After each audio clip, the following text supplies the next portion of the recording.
ഈ പ്രയാഗ്രാജിലെ 2025 കുംഭമേള കാണാൻ പോയതുകൊണ്ട് ഞാൻ മനസ്സിലാക്കിയ ചില കാര്യങ്ങൾ.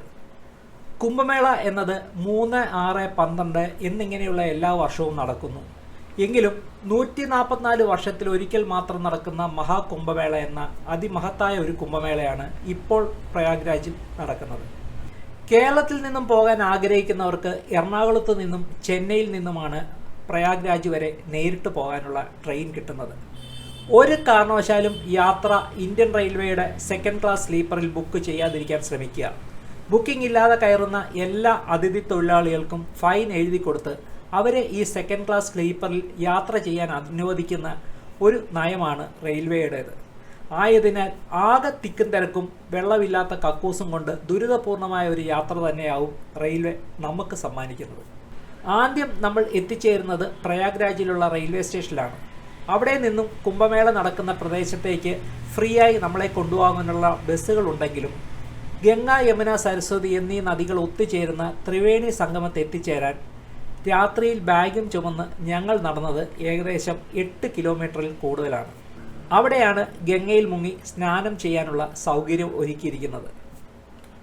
ഏകദേശം 4000 ഹെക്ടർ പരന്നു കിടക്കുന്ന ഗംഗാനദിക്ക് ചുറ്റുമുള്ള മണൽപ്പരപ്പിൽ എല്ലാ സജ്ജീകരണങ്ങളോടും കൂടി താൽക്കാലികമായി ഉണ്ടാക്കിയെടുത്ത ഒരു നഗരതുല്യമായ പ്രദേശത്താണ് ഈ കുംഭമേള നടക്കുന്നത്.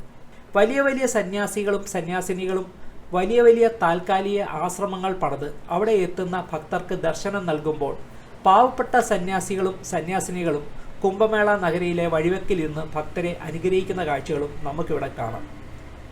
കോടാനുകോടി ആളുകളെ ഉൾക്കൊള്ളാൻ കഴിയുന്ന എല്ലാ സജ്ജീകരണങ്ങളും നമുക്കവിടെ ലഭ്യമാണ്. ഭക്ഷണം മുതൽ രാത്രി കാലങ്ങളിൽ കിടന്നുറങ്ങുവാനുള്ള സൗകര്യങ്ങൾ വരെ പല വലിയ ആശ്രമങ്ങളും അവിടെ സൗജന്യമായി തന്നെ നൽകുന്നുണ്ട്.